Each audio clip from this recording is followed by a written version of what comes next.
we have our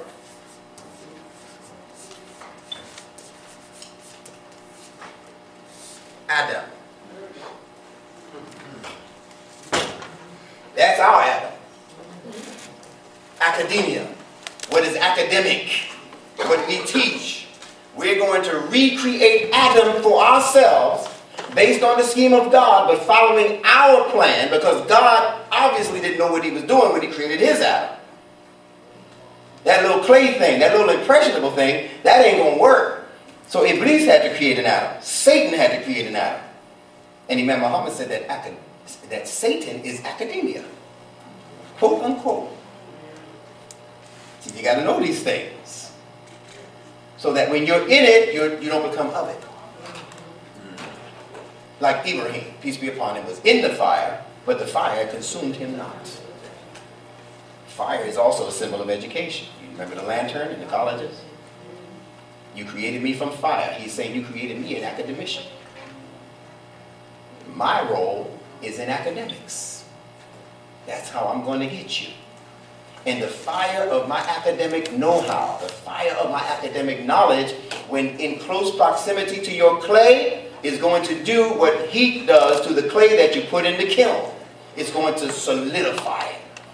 So what you thought was going to be a creature who you could manipulate and mold and make him the Khalifa and all, I'm going to get close to him. So I'm going to come from before him, behind him, right and left, and my heat is going to be so strong that by the time he's finished, he's going to be so hard, like a lot of our youth are, so hard-headed, like a lot of our grown-ups are, hard-shell Baptists, like a lot of our religious people are, that you will not be able to reshape him, you will have to break him.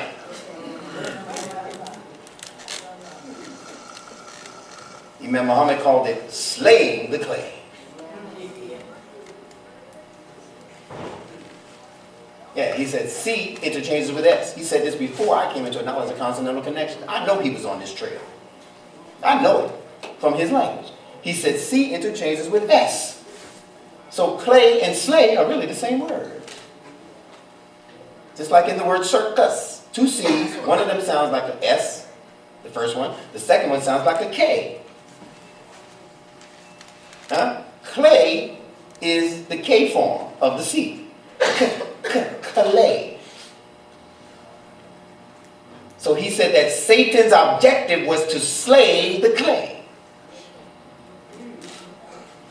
To make the clay of no effect in the scheme that Allah was developing. That's bold. That's arrogant. So educate reduces now to the D and the C. The T, feminine ending. And feminine ending only means that this concept can be influenced by an outside agent, just like a female can be influenced by an outside male germ.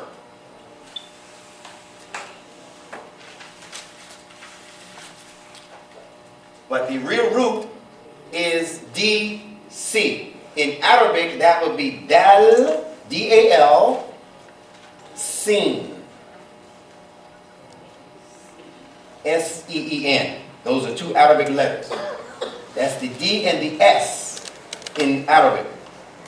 One of the D's and one of the S's. There are actually two in the Arabic language. Assalamu alaikum, my friend. How are you? Good to see you, man. Now, the word that is derived from these two letters, from the combination of Dala and Sin in the dictionary and also in the Quran, it is the word Dasa. D-A-S-S-A. Dasa. And dasa is the idea that is captured by Allah when He speaks about the burying of the female alive. You've read that in the Quran? And I'm purposely not giving you the chapter and verse because if you're really interested, guess what you do? That's right. All you need is a push, a hint. Dasa means to bury a thing. Yes. Okay, so put dasa. Big over there. No space. If you have to erase that, erase that. Yes, D-A-S-S-A. Yes, and put next to it that it means to bury a thing. bury a thing. Well, just put a bird, 2 buried. That's good enough. That's good enough. All right. All right. Now, what does all of this have to do with education? What does all of this have to do with E, meaning to bring out the deuce, or the dasa, if you translate it into Arabic. Bringing out the deuce. You know, they got our children saying deuces, right? I think it's a beautiful thing. Oh, you'd be surprised how many things our children are doing that represents Allah's signs on them for the world He's about to create. Satan thinks he's in charge of it. And you see them little black boys talking about deuces. They putting 2 fingers up. Okay? We know we got them in the hippie movement in the 50s and 60s with 2 fingers like that. And we told them it meant peace. But now we got the little boys chucking deuces. You see that around? See, we still got them.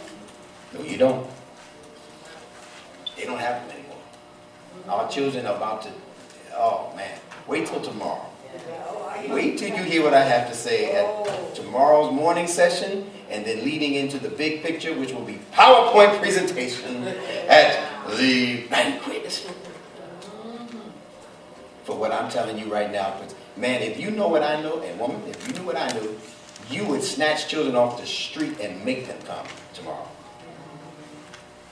Because they will leave that presentation and that lecture asking you, where do I hear more from what that man in there was saying? He's the first one to speak to my soul. He's the first one to speak to me without criticizing, over-criticizing, making me feel like I ain't even supposed to be here on earth. I'm so bad. Everything I do is bad. My music is bad. My language is bad. The way I stand. They don't like the way I stand. They don't like the way I wear my clothes. They don't like the way I wear. They're going through a transition, and Allah is shaping them outside of your permission, without your permission, because when He granted you permission to shape your own children, you gave up on it. You left it alone. You put it in the hands of white folks and everybody else to teach your children. Send them to school. I don't know. Just ask your teacher. I don't know. I don't want to know. Mommy, why does the sun ask you for? I don't know. Don't stop asking me so many deep questions. That's how we treated our children. So they started to ask each other questions, of which they had no answers for. So they're in a transitional period right now. They're in a period of time where they're really trying to figure out life for themselves without your conscious participation. And it reflects in this sagging phenomenon. Because I believe sagging is a sign from Allah, not just from the manipulator. Allah will use the language of the manipulators to speak His plan. That's another lesson Imam Muhammad told. He said, don't worry about New World Order and all that. Let them talk their talk. Allah will bring His New World Order through what they think is going to be their New World Order. And they'll turn around and wake up thinking that they're still in control and that they had the final say. And then Allah will say, look at your clocks. Look at your Rolexes. Look at your Timexes. And their time will be up. And it'll be your time. And the only reason it's not your time, full time, in this time, is because you haven't prepared yourself. With all that Allah gave you, all the leadership, all that W.D. Muhammad, Elijah, all the Claremont, Harriet, all these people we mentioned, gave you time after time, knowledge after knowledge, quotation after quotation, emphasis after emphasis, strong words after strong words, intelligence, wisdom, beauty, inventions. George Washington Carver gave you something to work with, and this one, and Booker T. Washington built institutions, Tuskegee Institute. These are people who were slaves. Here we are calling ourselves free. We can't even put together a decent homeschooling program. And that man built an institution with his hands. Tuskegee Institute, still standing. Brick by brick. And has some FOI in there to deal with you if you messed up. Under a different name. Right, amen? Had FOI before Farad had FOI. To deal with you if you came wrong. So how come we're not performing? We say we got it all. How come we can't get together with each other and get along with each other? What would have happened if the people with Harriet Tubman, as I recall, the sister in that program yesterday, said that Harriet Tubman saved over 300, I think it was over 300 lives. I might be mixing it up with the number of trips. Am I right? She saved over 300. Look, she wasn't walking across the bridge from Brooklyn to Staten Island. If she had done that in her bare feet, I would have still gave her applause. And bring 300 people into freedom across the Verrazano Bridge into Staten Island from Brooklyn or vice versa, I would have said that sister deserves some credit. And she did it with no shoes on, in the heat of the summer or in the cold of the winter.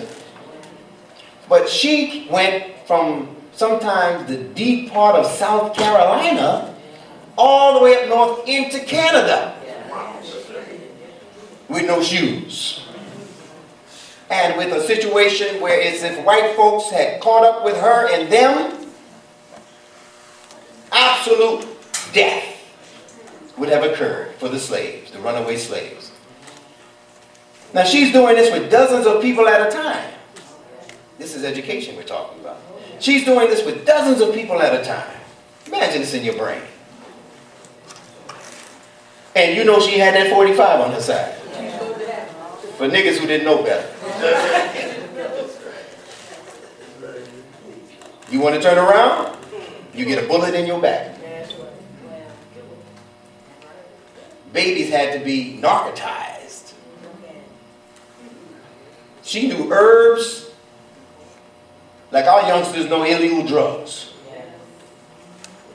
She knew what was good for everything. This is good for putting the baby to sleep. I tell you, we're going to boil this.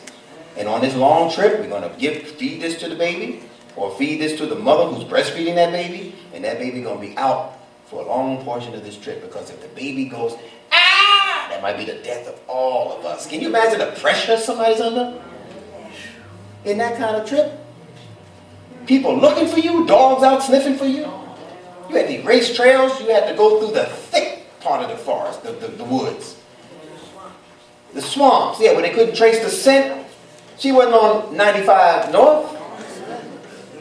Wouldn't that be enough to be on 95 North, have all the rest stops, and be walking? That's enough to be walking from south to north in your comfortable shoes and with McDonald's and Burger King waiting for you when you get tired. That's a trip by itself. You walking. It's a trip driving. You tired driving. Oh, man, can we stop and nod?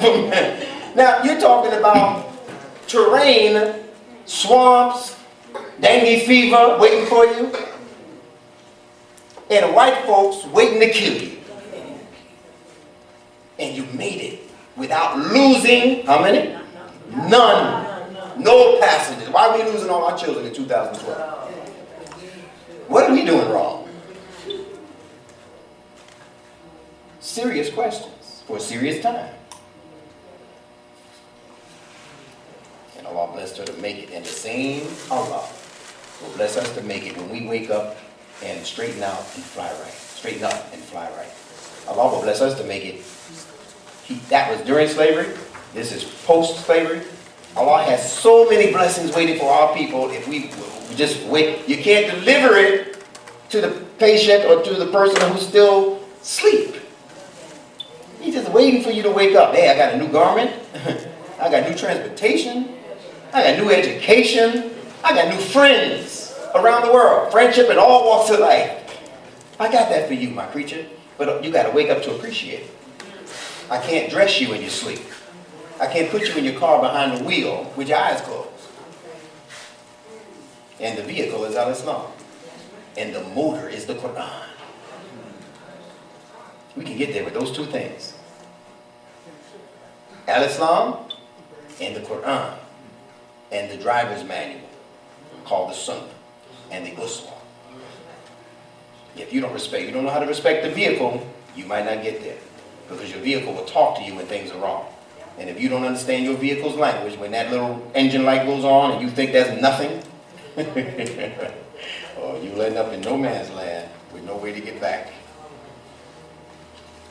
So that's what means to bury. How, again, is this related to Education. Because the E, as we said, means to bring out. So educe means to bring out that which is what? Buried. That's right. All right? Education is the process of bringing out of the human being that which is buried within the human being. What did Allah bury within the human being, in every single person? Huh? Say it loud. What did Allah bury within every human being? Huh? Say it loud. Say it loud. Thought. I'm sorry, I hear you. Like you said, thoughts. Your thoughts? Yeah. Where are those thoughts? Well, thoughts is a different thing. When I tell you that every human child has a property within them that expresses itself immediately upon birth, and no human being had to give it to them. Allah gave it to them. What is that? You're saying soul? You're saying nafs? Intelligence. There you go. Who said that? Intelligence. Write that word down. When I give you these things, the proper respect for what I give you is that you study it. Or else I'm wasting my time, repeating. This should be a case now for Philadelphia where everything I said last time I was here, you should have it at the tips of your fingers. You should have been studying it. So when I mention it, you can immediately say, I know what that is. Man, I wish he'd move on from that. I say it in every Jummah when I teach here.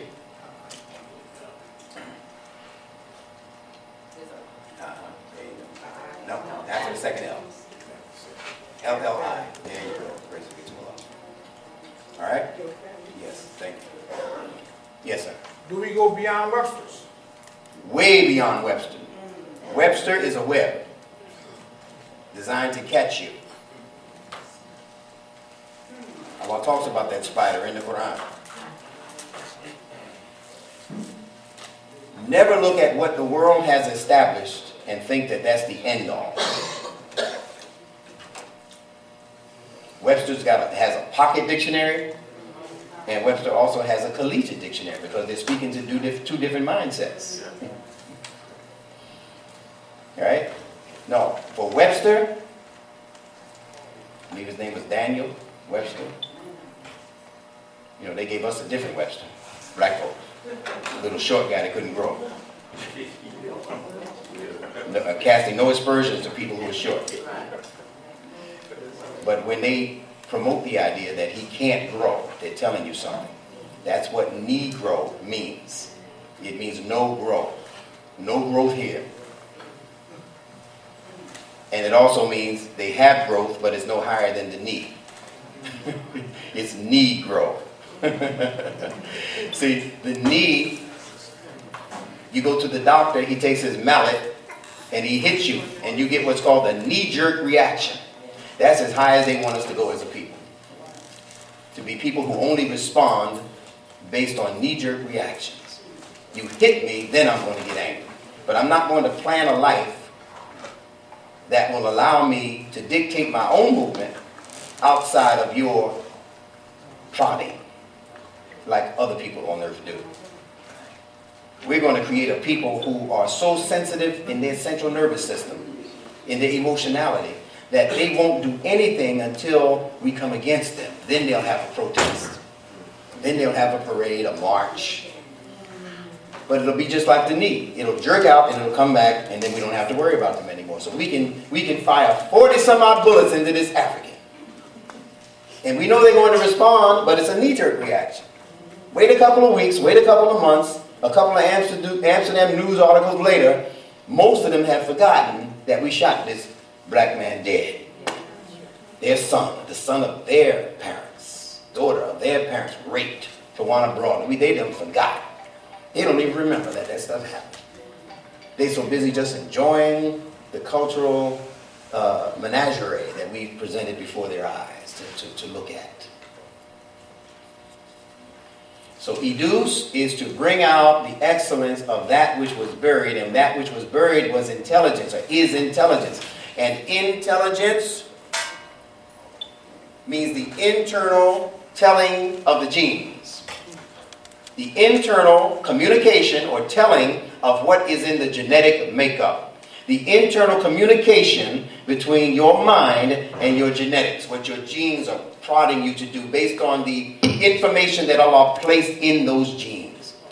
Your genes contain libraries full of information. They are literally books. Yes, sir. You had a question? Yes, please. Yes, sir. I've been looking at this here for a long time now. But when you go to the library, you find something. Ooh, don't go there. Why? When you ain't supposed to go there? Library. Library. A big liar. Go ahead, brother. A big liar. Library. Is that? Yeah. Oh, it might be the place where the lies are buried. Yeah. I find something there too. Home Depot. Home Depot. Home Depot, yes, sir. Is a place where they sell bed furniture, all kind of stuff. At Home Depot. Home Depot. The man, he looked at me when I went in there one time. And I know why he looked at me, because I know what I had on my mind. And that was it, he went to read my mind. Because I was looking at the page, checking where did he get all this stuff from. And it came to me where he got it from. Come on. He got it from slavery. He beat that down in slavery when you were working in slavery. He had dark, all the dark working. He was stacking them up in the mountain. In the mountain, inside the mountain, or the one door go in the mountain, and one road you look down, you can't see the end of the road, or furniture. That, every kind of furniture you could name it. He had it in there. Home Depot, and this other one out here on the, that's another one up here.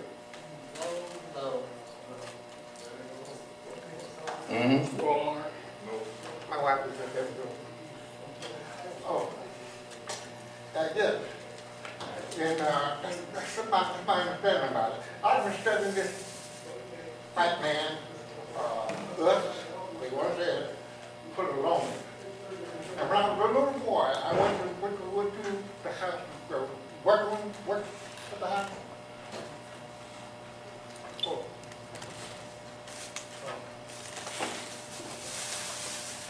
I appreciate your comments. There's something I want to say to them. Well, listen, we're going to be here all weekend long. All right? You can ask me in private, you can ask me in public. You are free to express yourself here. You know why? Because Allah created the human being as a creature of expression. That's right. That's what I want to say. The one more thing I want to say. Give it to me. Every one of us in here got something Allah planted into him. That's a fact. We just give him the opportunity. That's a fact. Praises be to Allah. And I'm telling you, when you recognize that, let me tell you something that the Prophet said also. There's a peace be upon it. He said about people who speak to you and you might realize that they've already even said that to you. Maybe earlier in the day, yesterday, last week. He said, don't say to them, oh, I heard that already. Perchance there might be something in it that you missed. And here's how sensitive we have to be as a people. Whether it's our elders speaking, whether it's our very young speaking. When they speak, let them talk. Yes. They don't always get a chance to express themselves because the world is so busy saying, shh. That's the truth. Don't say shh here. Let them talk. Because Allah is in control. And if you listen real good, even though it sounds like they're not on the topic that you chose, there might be some medicine somewhere in what they're saying that's going to help your situation or help you bring that to somebody else. And it'd be medicine for their situation.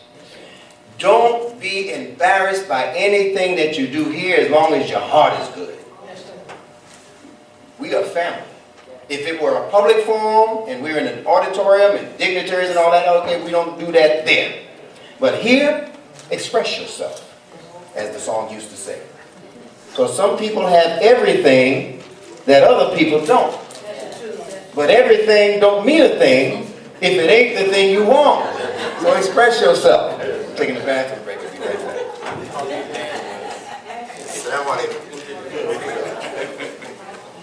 You said when you hold your head down, you basically blocking information from coming in, or you just. And I was thinking about that. How about when we doing salat? Because you're basically looking down. That's right. There's a difference, because what's the difference between that rather than just holding your head? You should be depressed. Oh.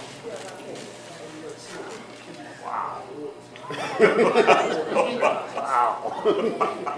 There should be no arrogance. There should be nothing in you that makes you feel like you're the man when you approach Allah in Salat.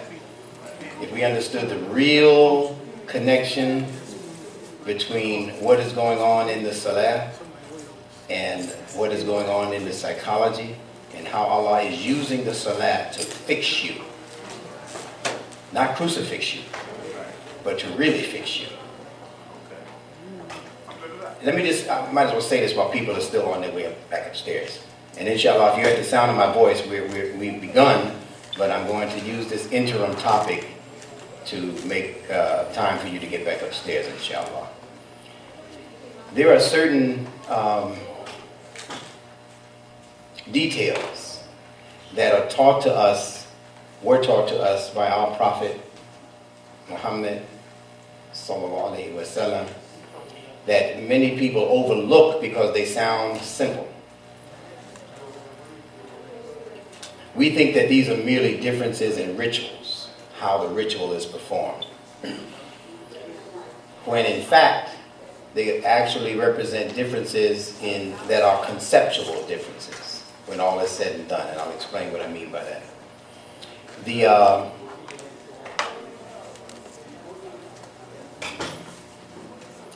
When you're in Qiyam, there are certain areas of the body that are considered energy areas. In the eastern part of the world, particularly in India, they call them chakras. Energy wheels, if you will. They're described, chakra itself means wheels, rotating wheels. And they exist in 7 basic layers. Is anyone familiar with this already? Yeah, chakra. Correctly pronounced shukra, like we say shukran. Yeah, it's spelled chakra, but it's pronounced shukra. This is out of the Sanskrit language. Now, you need to be aware of this. S-A-N-S-K-R-I-T. You might want to put that on the board. S-A-N-S-K-R-I-T. Sanskrit. Everybody say it. Sanskrit. Say it again. Sanskrit. Once again. Sanskrit. Okay? This is an ancient language. And many of the Arabic words that are in the Quran actually are related to the Sanskrit language also. All of these languages in that part of the world are related. They're brothers and sisters and cousins, kissing cousins of each other. The language. So much of the information that I enjoy presenting to you is because I study more than just Arabic. The Quran is not designed so that you will just be so in love, so enamored by Arabic that you'd never study any other language. That's foolish. That's Arab worship for you to do that. How do we know based on the Quran? What does Allah say? Bismillahir Rahmanir Rahim. Alim al-Quran khallaq al-insan. With Allah's name, the merciful benefactor, the merciful redeemer. What does the first line mean? Alim al-Quran. Taught the Quran. Allah taught the Quran. And created who? Al-insan. Boy, that must be a special man. But he didn't say that he taught him Arabic. That would have been the perfect spot to say right after that. He said taught him speech, and they include intelligence, right? But right there, Allah could have said taught him Arabiya and made Arabic just a special language for all the world. Your English ain't nothing. Your French ain't nothing. Your German ain't nothing. Arabic is it. And that's how some Arabs want you to approach the language. Brother, you know all the languages in the world come out of the Arabic. Whether it did or did not does not break me. And it really means nothing to me. Whether it was the first language or the last language, that would not have affected the fact that Allah revealed the Quran in Arabic or in Arabic. It didn't have to be the first. You know, the first thing, as Imam Muhammad said, is not always the best thing. Black man is the original man, but it doesn't mean you were the best man. Sometimes the first thing is the weakest in the line. And then, like a baby, the first few years, that's your weakest. Then you grow in strength. And Allah tells you that in the Quran. And then you get weak all over again. That's the history of human development. So stop taking so much pride in Africa and the original man and black skin and melanin and we were here first and they just got here and they have babies on the planet. Look at what those babies on the planet have done. We don't look at it like that. Look at the potential in the human being and judge human beings according to that content. All right?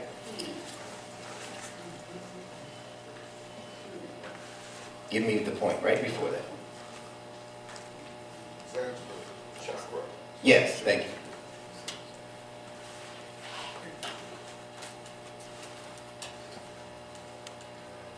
This, the importance of studying other languages. You don't have to study other languages in a way that will make you a competent speaker of the language. You only have to study other languages to compare terms. Like you don't have to know Hebrew to compare shalom with salam. But it will make you sound like you know Hebrew when you're able to effectively compare shalom with salam. I've done it in synagogues and they kept me 45 minutes overtime. And they told me, they said, we learned our religion better listening to you than we did listening to our own rabbi. They said that in public, in front of the rabbi. 86-year-old Jewish man came up to me. He said, my friend, my son, he said, I have learned to do something listening to you. He said, you have taught me something very valuable. He said, you have taught me to think. And then he whispered to me, and not even my rabbi could do that. Isn't that wonderful? From the people that they used to call children of Ham, born to be the servants of his other two brothers. And they said that Ham represented all the African people, and the other two brothers represented the Europeans and the Asians in the world, and that black folks, Negroes, Africans were born to be the servants forever and ever of the Asian world and the European world. Shem and Japheth in the Bible. We're living in a wonderful day, if you understand what Allah has done. All right, so it's important to study comparative terms in languages. And you will find that the Quran will unfold for you when you begin to do that. Because Allah is the creator of all languages. Every language that you have came from Allah, even if man invented it. Because he couldn't invent anything unless he used the tools of Allah to do it with. If it has helped man progress as a thinker, then it belongs in that category of Allah teaching the Quran. Literally, it means that he revealed the sciences of the Quran. Ilm of the Quran. Yes, he's teaching it, but ilm is in it. Science is in it. And that is what is responsible for the unique design of al-insan. Everybody say al-insan. Al-insan.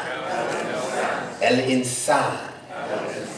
And al-insan is a word in the Quran that is translated as human being, human person, etc. Al-insan. But al-insan also alludes to man's, and when I say man, I mean male and female. Let's get that out of the way. It alludes to man's proclivity, his tendency to forget. So although it's a great term, it also has a flip side, like the seesaw. It will elevate him when he's conscious of his role and his responsibility to Allah subhanahu wa ta'ala, and it will take him down when he begins to forget the covenant that he made with his Lord, that is printed now in the words in the book called Quran. Am I not your Lord? Allah asks us. As souls before we inherited these human bodies, these physical bodies, Allah put a mandate out against the human soul and said, am I not your Lord? And all of the souls said, yea. You know, they translated. The word is Bilal. Everybody say Bilal. Bilal. See, you said that in your genetic past. Before you came here as a flesh and blood being. When you were just a nefs being spoken to by the creator of that nefs. He said, I'm going to make an agreement so that in the end you will not say you had no clue what this whole thing was about. Allah, I see who you is now. But I didn't know it was all that when I was doing all that stuff I was doing. And everybody talking to me about you, I didn't know. No, in the core of your soul knew. Because before you did the wrong, your soul said, something wrong here. Let me take that money, but even your flesh was trying to say, I got intelligence. You're not supposed to be in that. That ain't yours. Nobody had to teach you that. Just like nobody had to teach the baby to suck milk. Allah put certain DNA intelligence, like we were speaking about earlier, in the core of your being that made an original agreement with him. When he asked us, am I not the one who will evolve you, sustain you, create you? After I've created you, I will be the one to sustain and then evolve you all the way up to your destiny. And I'm going to give you everything that you need to get there safely.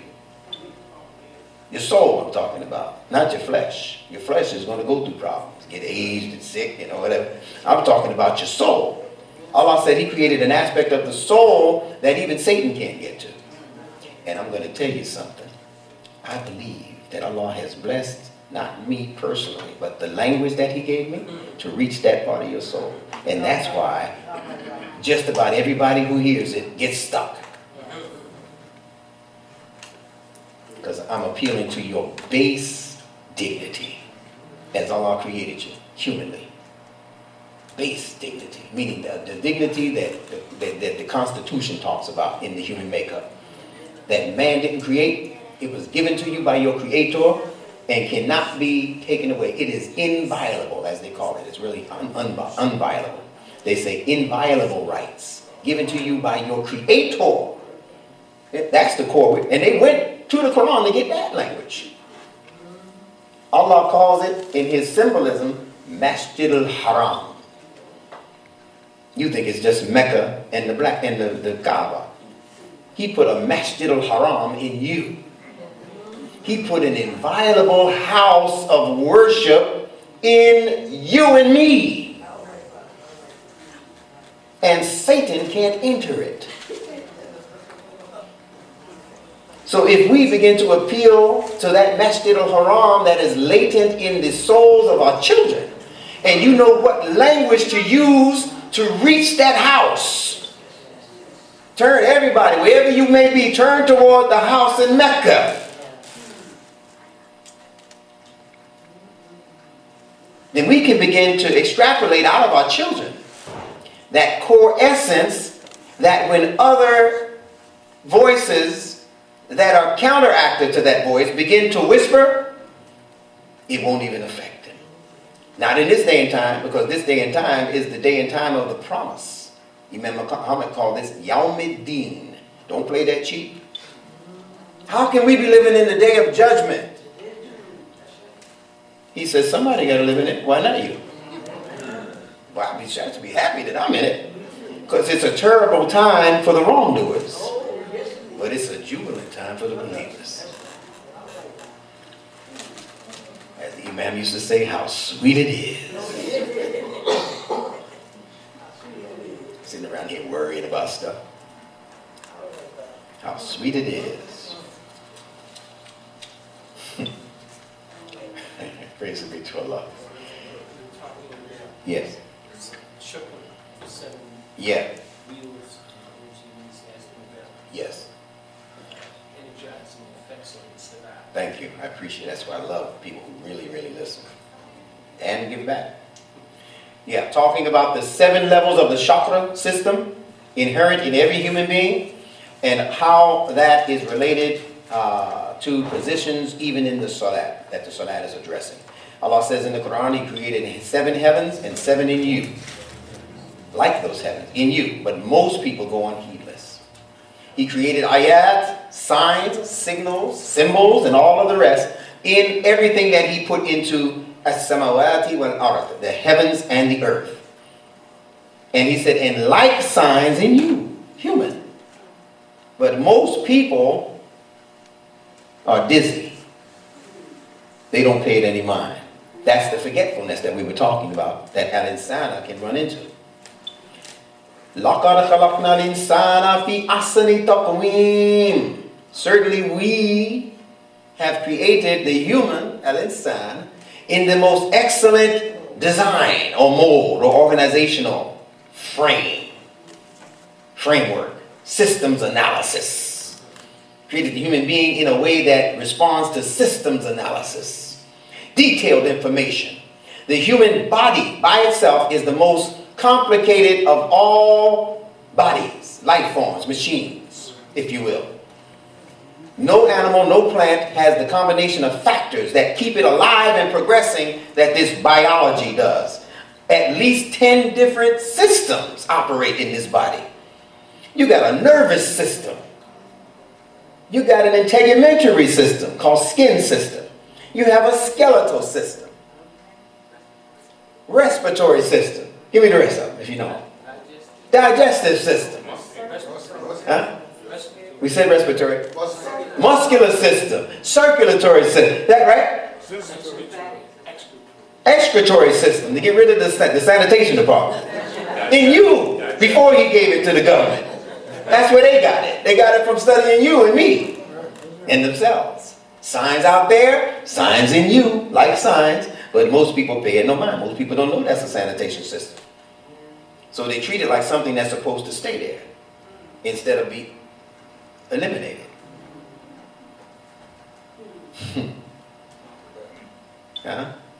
Some people don't know when to stop shopping. They think they're supposed to shop forever. They don't know. You'd be surprised the connections in the Quran with these things that we're talking about. And Imam Muhammad again gave us so many tools as jewels. I just came up with that tonight. He gave us tools. Jewels as tools, I should say. You know, you can do a lot of work with a diamond. You can cut up some stuff with a diamond. Some jewels are actually tools. A lead hammer, whatever. Right? So what are we saying with all of this? That there's precious wisdom to be found within the pages of the Quran and the rituals and everything else that was given to us by Allah in the Quran through the mouth of Muhammad the Prophet. Praise and peace be upon him. But we have to be diligent in our study of it. That's the only thing missing in us right now. If we could link, how many people here were in the Nation of Islam? Raise your hands. Praise be to Allah. Look at that. If we could link the study habits of the original Nation of Islam under the Honorable Elijah Muhammad with this brain of the 21st century, with all of the findings and the science that we have available to us, and all of the methods for learning, including the internet, at our fingertips. If we would just become black coffee bean soup scientists again. Do you know this job would be done almost overnight? It's only because most of us are lazy students of what W.D. Muhammad gave. He gave us too much. And we just got, too much. I got time to study it because there's just volumes. I don't, Elijah Muhammad gave us some lessons. We can work with that. We can memorize that. But we got to memorize the Quran, and we got to memorize the Sirah, we got to memorize, and everything the Imam is talking about. Man, listen, at 16 and 17, I was memorizing the centerfolds of Muhammad Speaks in Bilal newspapers. That's how important I thought it was. I couldn't wrap my mind around an Arabic surah at that time. So I found something I could work with. And if I couldn't remember the entire centerfold, I just remembered concepts. From the Honorable Elijah Muhammad and from Imam W.D. Muhammad. So when he said man means mind, I said that's enough. Let me go verify that. I looked in the dictionary, Webster, couldn't find it. In the web, it wasn't in the web. And we didn't have the web to check it. We didn't have the computers in 1975 that would allow us to check it. So it was about 10 years later that I was in the Columbia University bookstore in Manhattan on Broadway. And I saw a book. It jumped out at me. That's how books do when Allah wants you to have them. Out of all those hundreds of books, a book will jump out at you and almost slap you if you ain't careful. Pick me up and open me up. That's what they kind of, like George Washington Carver heard the plants talking to him. I hear books talking to me when I go to the library store, the bookstores and libraries. And it said etymology dictionary. And I said, etahumadi? Oh, what? I done graduated from high school. I ain't never heard the word etymology. Don't feel bad if you ain't heard it. I didn't hear it. Etymology? What does this have to do with this? Study of eating? Etymology? What is this? And I looked at it and it was a dictionary. And I said, well, what makes this different than the average dictionary? And they explained it in the dictionary. They said this is dealing with root words, the origins of words, not just what you know to be the definition for your day and time. But where did it begin? How did this word come to birth? And then it'll show you its mommy, its daddy, and how they came together and made other words and went into other languages. Languages are called families for a reason, the family of languages, because they operate just like you operate genetically. So if I can show you the comparison between an Arabic word and an English word, it's because they're cousins. Just like I can show you how you look something like your cousin, if you carry that cousin's genetics. And sometimes you wind up looking more like your uncle than you're looking like your father. Don't accuse your mother of nothing. It's genetics. It's genetics. So I have invented something called letter genetics, with the fancy name for it being nunation. N-U-N-A. N-U-N-A. Nunetics. That's the word. N-U-N-E. N-U-N-E. Yes, ma'am. N-U-N-E-T-I-C-S. You'll be getting all of this over the period of this year because we're going to establish Fitra education in Philly. Inshallah. It's going to happen.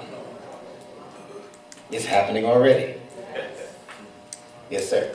Imam Muhammad spoke on that there, right on the rostrum, about what is going to happen to America too. Mm-hmm. And that was when he came in the first night resurrection, when he came here to Philadelphia. In fact, he even told me something too. He said, brother, I got something to tell you. He said, I want you to teach the brothers the new lessons of the way of life you should do. I said, oh, I'm not ready for that. He said, yes, I have been watching you all the time. And he never took me off that post yet. That's right. You're still on it. You'll be on it till you die. And I'll tell you another thing, too. When I go anywhere I went with there, he stopped right like that and talked to me. Listen to this. When Imam Muhammad put you on a mission, there's no clocking out. There's no, it's over, let me do something else. He was a wise enough man to put you on a mission. He put me on a mission. I didn't even know it. Now, I can tell you some other well, things. We're not going to do that here. All right? But what you can talk to me all night long. I love you for that. I got some things to tell you. I know you do, and I have some things to tell you back. All right. And when I get finished talking, I'm going to say, you're going to be shocked at what I'm going to tell you. My brother. My brother. That's confidence. I'm going to tell you upon a heartache there, and there was a black woman, and I was there, I just say, No. We're not going to do it right now. We're not going to do it right now because it's going to take me somewhere, and I'm looking at the time, and I want to be able to finish what I brought for you tonight. But remember, I'm here all weekend long. And you'll be singing all weekend long. Inshallah. You know? Let's continue. Now,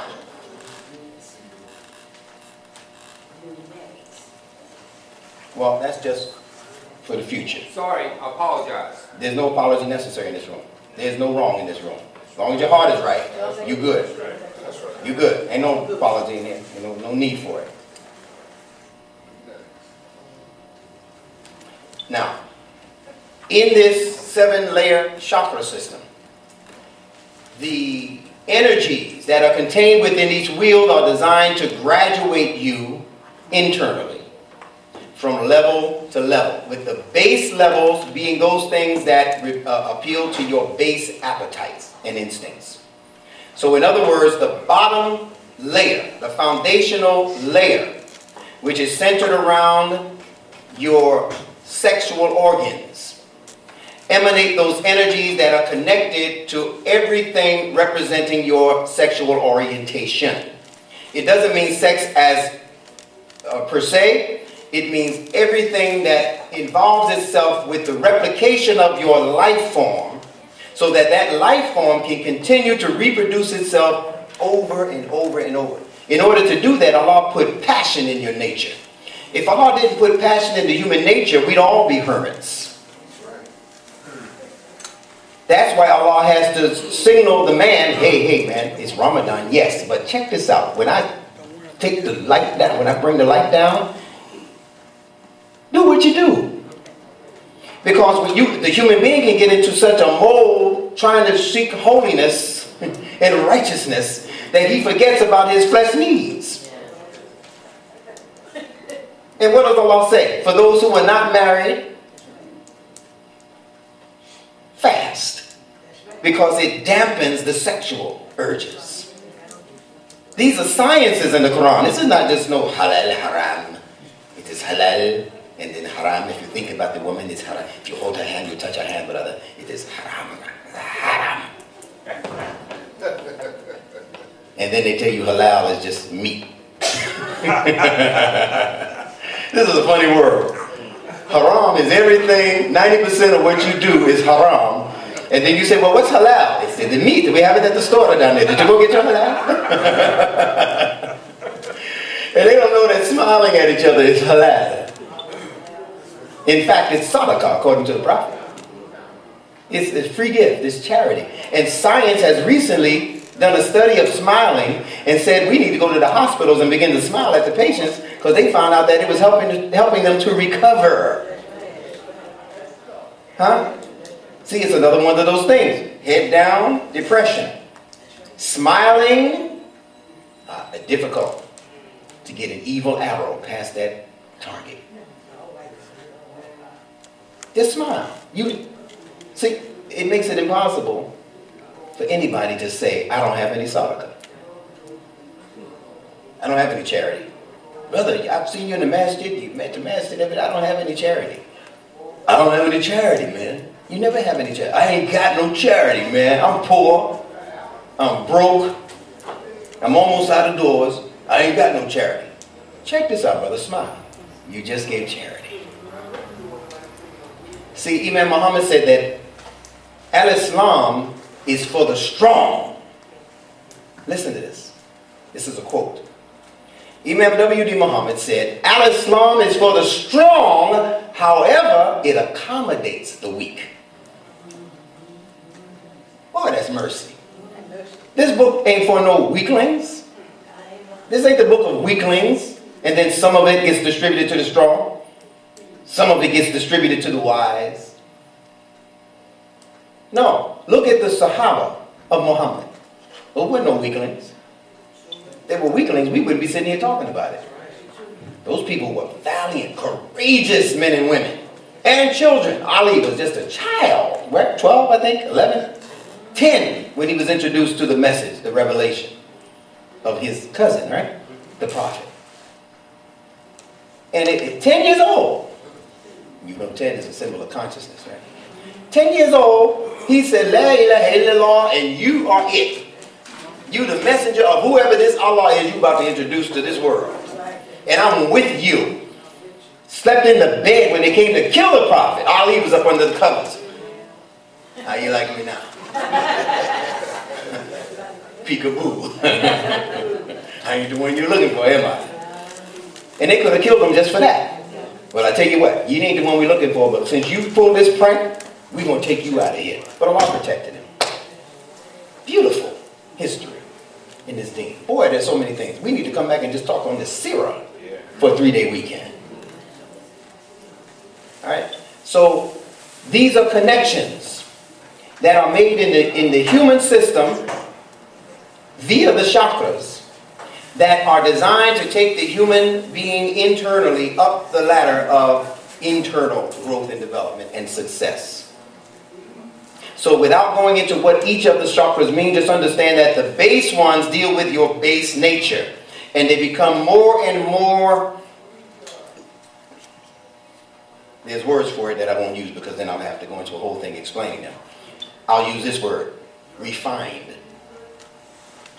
I'll give you a hint though, who I think peaked this, but put it in different language. Maslow. You heard of Maslow's theory? Yeah, study M-A-S-L-O-W, Dr. Maslow. What was his full name? Abraham Maslow. His hierarchy of needs, it's called. When you study that man, it makes you wonder why he's not the central focus for modern Western education. He's not.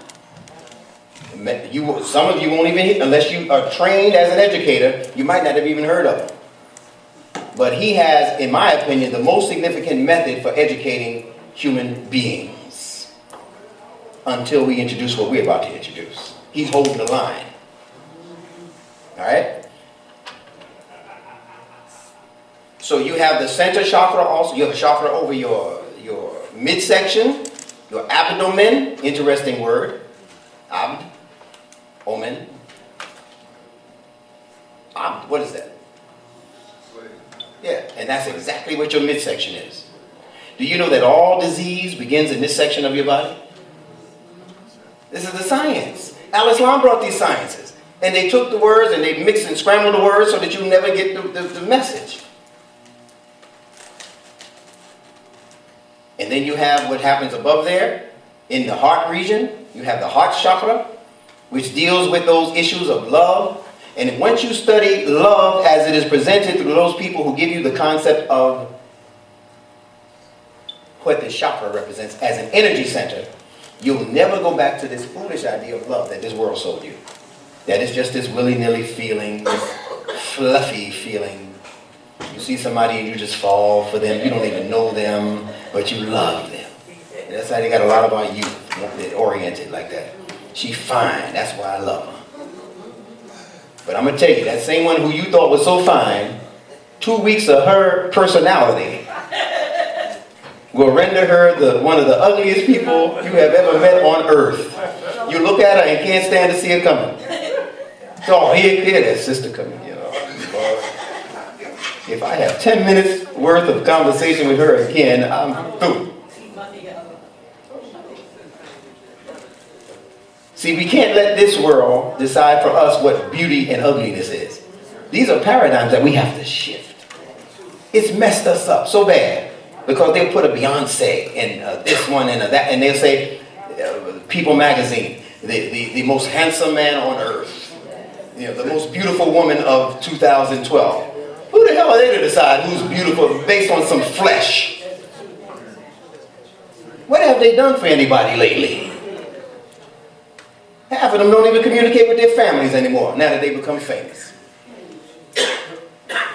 Little Arnold and all of them divorcing themselves from their parents. Macaulay Culkin and all them. These are the people that they teach our children to worship. People change their nasty diapers, but now that they're millionaires, they can't even talk to they got to talk to their parents through their lawyers. Kind of foolish. I would take that child out in a dark forest.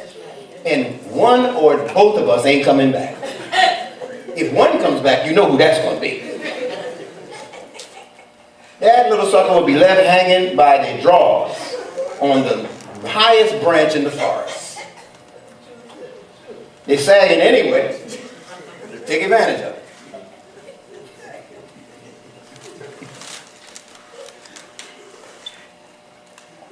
How can he bring that language into the Musala? The Musala invited it.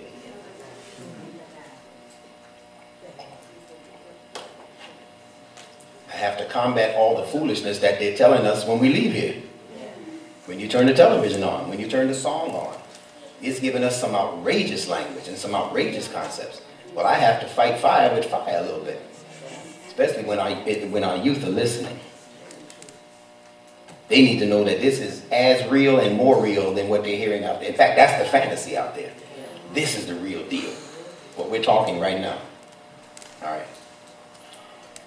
So there are many sciences, plenty sciences that Allah created in the human makeup, fi ahsani taqweem, in the most excellent mold, things that he put into our psychic makeup, our psychology, things that he put into the neocortex, portions of the brain, which is the latest to develop in evolution, as they say. And the neocortex is what gives us the ability to make moral and rational choices. It's where reasoning develops. You see the word reason? Spell it. R-E-A-S-O-N. Put it on the board. Big.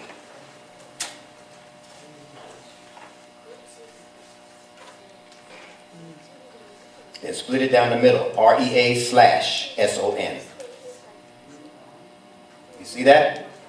R-E-A is what gives us the word ray. R-A-Y, like a ray of light. And son is the product of, right? Like your son is the product of you and your wife, or you and your husband, right? So reason means son of the ray, or son of the light. Now think about the Jewish name Reuben. R-E-U-B-E-N. Write it down. Underneath. R-E-U-B-E-N. Put the same slash. Ru means light or ray in Hebrew. And you notice the close connection to the sound ruh. Because the ruh is not just breath. Hey, ulema, wake up and listen. The ruh, the ra by itself means light. And the ha means breath. So the ruh contains both light and breath. Knowledge and spirit, not just spirit. And he breathed his spirit into Adam. See how piecemeal that translation is? No, you have to say, and he breathed of his light and spirit. When we do our translation. And Allah breathed of his light and his spirit into Adam, and he became enlivened. A living being, a quickened being. Ra in ancient Egypt was the sun god, right? So-called. Because Ra by itself means light. So Reuben and reason are the same word. The Jewish scholarship took it out of their language and modified it for the Western world through the area of psychology, or in the areas of psychology and sociology. So that's son of the light. Where did they get that? From Scripture. That is what was said of Jesus the Christ. He was the light of all the worlds, and he was the Son of God. He was the Son of the light. So what else did they say? What else did they let slip by when they said that they didn't think we would catch? But that little nappy-headed boys and girls caught from our association. That's what we are. Just little nappy-headed boys and girls. Looking back on when I was a little nappy-headed boy. Yeah. That's all we are. Stevie knew it. Now, so reason is another way of saying Jesus Christ. of the light.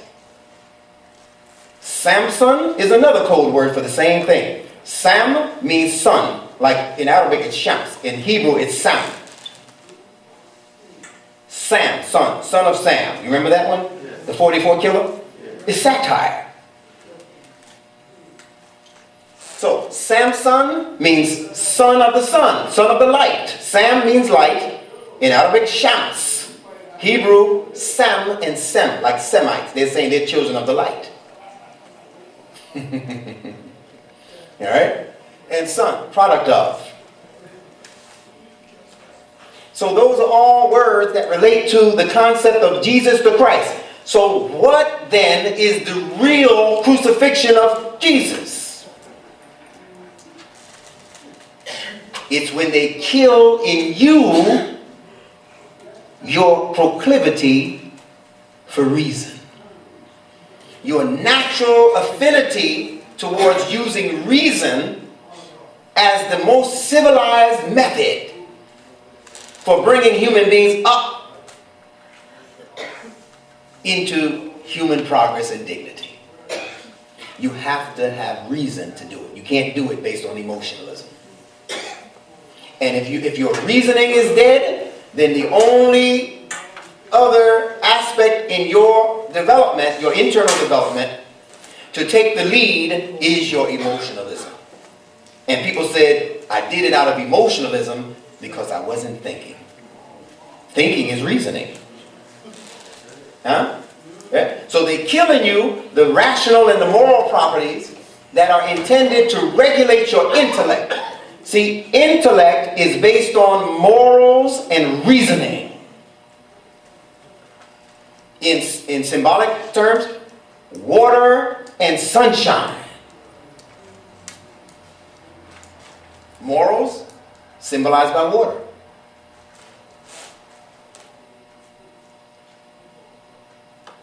Reasoning, the product of the light. Rational thinking. That is what your intellect is in a nutshell. It's really nothing more than that. And it is what is called epigenetic. Please put that on the board.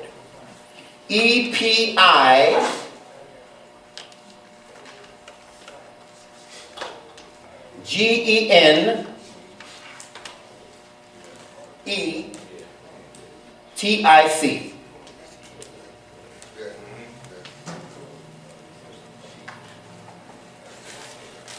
Everybody all right? Yeah. Epi in English as a prefix means what the word ala in Arabic means for us. Thanks. And ala in Arabic means on top of, above. To put something on top of something else. So that was an ancient Arabic word that was used in the desert for people who would put their belongings on top of the camel or the horseback for travel. In our day and time, if we put something on the desk or on top of the dresser at home, that's ala, upon. Put it ala. So when we say to each other, Assalamu alaikum, that's what we're saying. You hear alaykum because that's just the nuances of the language and making it sound sweet. But if you were to break it into pieces, Assalam alaikum. May the peace be not with you. It's not saying with you. It's saying upon you. Now why is that important for us to understand as Muslims? Because what Allah is saying in the Quran and what the Prophet was instructed to tell us was that the peace, whatever that represents, and we know that Allah is As-Salam, He's the source of peace. That's one thing that it's saying. This peace is not supposed to just be side by side with you. This peace is supposed to be upon you. So you become the vehicle by which peace makes its way through the city. Peace is riding you. You are the peacemaker. You are the peace officer. Peace is supposed to be riding your back. Now, let me just finish this point, and then I need to get back to your earlier point first. Now, ala is also a word that is used to mean that which is responsible for something else. Allah says, you who believe, your own selves obligate you. Allah is used in that context also. Now, the person who is riding the horse and puts all of his belongings on that horse, as the desert nomads were known to do, he is trusting that that pack animal will be responsible for taking him and his properties to where he needs to go. See, Allah, the animal is responsible. But the owner of the animal has a responsibility also. He is now, or she is now responsible for making sure that the animal, or the automobile in our case, that takes us from place to place, is properly maintained so that it could fulfill its natural duty to you. So we can't treat the animal all kinds of ways, or treat our car, our automobile, or our bicycle all kinds of ways. Handlebars all twisted. And then we wonder why we can't get to this grocery store. Chain all off the bike. No, you have to have maintenance for your bike. Maintenance for your car. Maintenance for your automobile. Whatever the vehicle is, you have an obligation to it just like it has an obligation to you. I'm obligated to get you where you want to go. You're obligated to make sure that I have the proper maintenance and upkeep to get you there. So Allah also means reciprocal responsibility. Not just one-sided responsibility. These are lessons in human social engagement and interaction. Does everybody in this room hear me? These are lessons in reciprocal social and human interactions. Nobody is just totally responsible to you for what you want them to do, and you not responsible to them in turn. And it's built into that little teeny, weeny, bitty word, Allah. Reciprocal responsibility, in a nutshell. See how our commentary is going to be when we put a little commentary next to the Quranic translations? And I'm telling you, it's going to be hands down, winner take all, walk into the ring, no fight whatsoever with the ulama when this comes out. They won't be able to fight this. I don't think they'll have an inclination to. I think they'll welcome it. The good-hearted ones, that's how you'll know the difference. The good-hearted ones will say, the sun has truly risen in the west. We thought W.D. Muhammad was a fluke. We thought that was a one-time event, and maybe 100 years from now we get another one in the form of a mujaddid, another mujaddid. But here, this man done planted so many seeds that are beginning to sprout. We just have to do what the angels did. Make the sajda. Those who don't, there goes Iblis. There go that arrogant so-and-so. You don't want to bow to you because you got dark skin? Tell you what. Hey, Shaitan, you got any more room down there? Shaitan said, keep it coming. I'm paraphrasing. That's in the Quran. Allah said, you're going to ask Satan, are you full? Is hell full yet? And Shaitan going to roll up, man. We got people breaking down walls now, making more space. Bring them on. Yes. Or let me answer the brother's question first, and behind you, and then yours. So you said the Most High. That's why you said Subhanahu wa Ta'ala? That's correct. That Allah is most high. Subhanahu wa Ta'ala. High. Right? But it also means that He's responsible for all of you. But you, in return, have a responsibility to Him. So when we say Assalamu alaikum, we're saying the same thing. That the peace that we are responsible for keeping, guess what, my friend? You're responsible for keeping the same peace. And if you ain't with that, you are not really one of us. So a Christian who understands that and they feel good saying to a Muslim, Assalamu alaikum, I mean, I can't greet them this, that's the kuffar. They're keeping more peace than Muslims are with Muslims. I got some Jewish friends, they like to come and say, Shalom alaikum, Assalamu alaikum, Brother Bilal. You think I'm not going to give them the greeting back? They got Jews now against the policies in Israel. Publicly. You sent me something. Publicly. We're not with this. We ain't none of them. We ain't that. Allah says there's a party of them that practice righteousness and fair dealing. But the majority of them are perverted transgressors. I can't change that. But you don't think my little brain is going to look for that little party? I don't need the big band and all the bells and whistles. I want the little house party like we used to go to, the 25 cents. You can get in there. and dance your life away. In the good sense. Just relax. Hey, my Jewish friends, shalom aleichem. Give them their greeting back so they can be whole again. They just saying shalom to each other. That's like us walking and saying salam. The prophet says, no, that's salam alaikum. Now, the Jewish people who are around me, they can't help it. I say shalom aleichem. Because I know from birth, that's the greeting. They say shalom aleichem. And I know once they get home, they go, wife, shalom aleichem. Yeah, it's beautiful. It's remaking the world. Now, and I'll get to your question.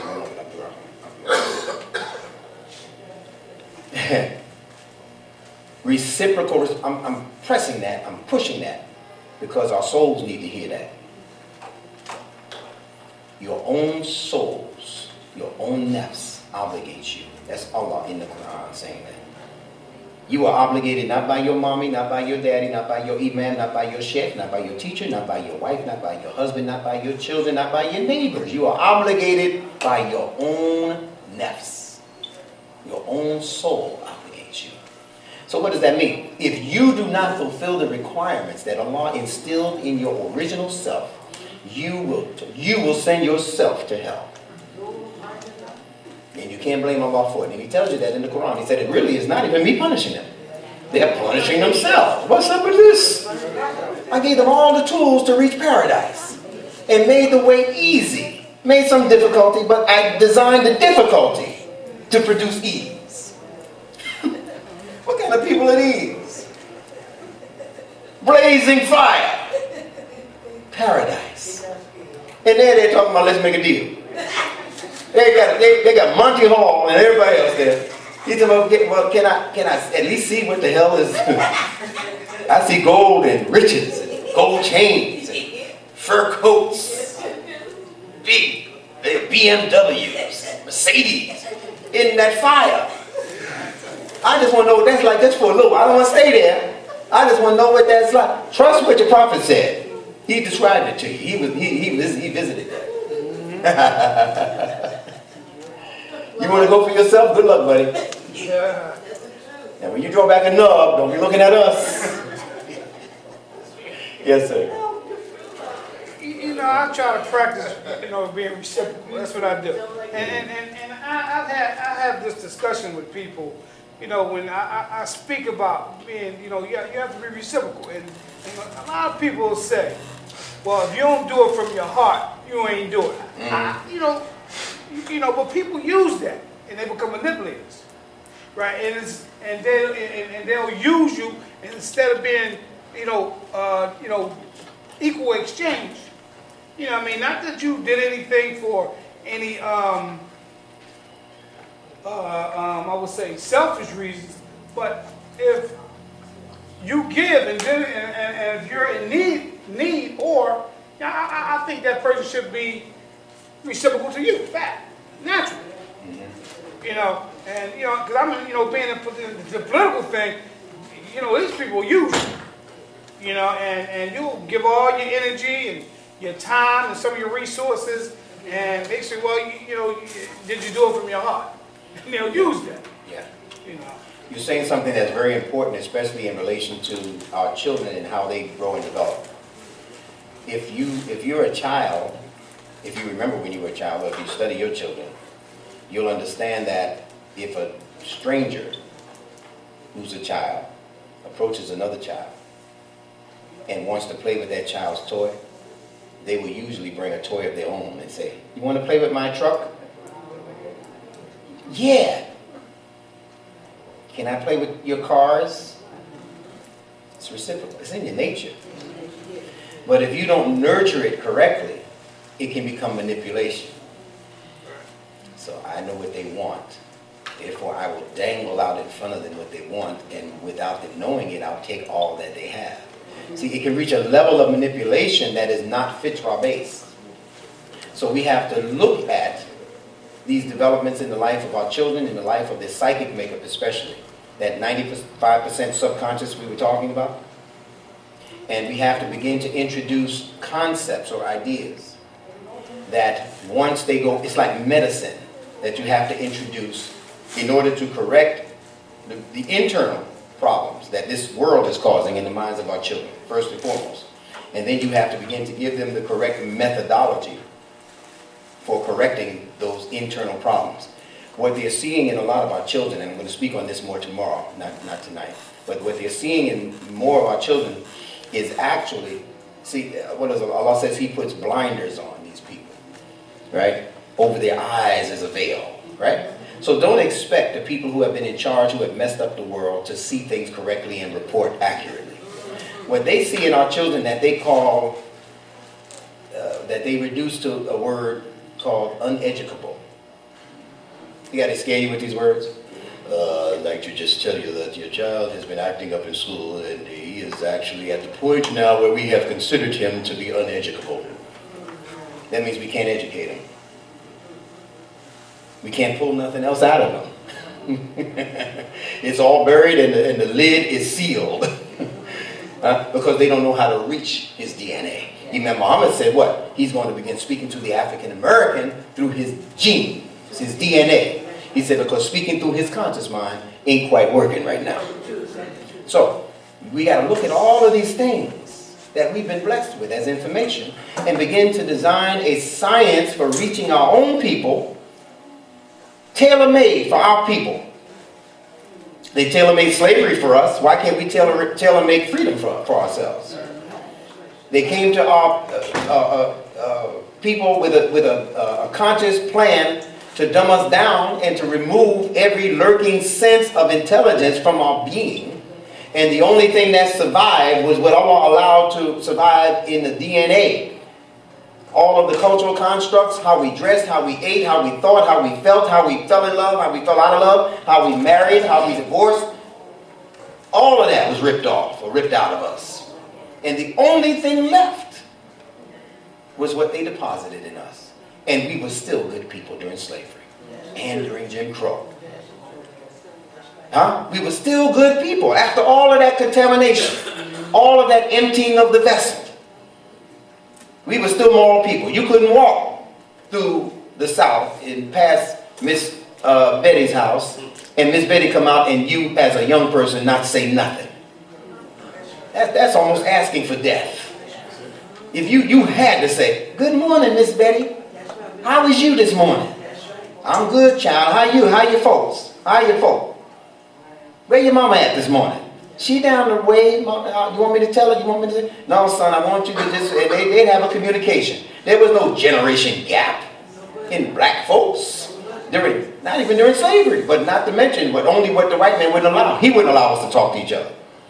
He created a gap that once we were...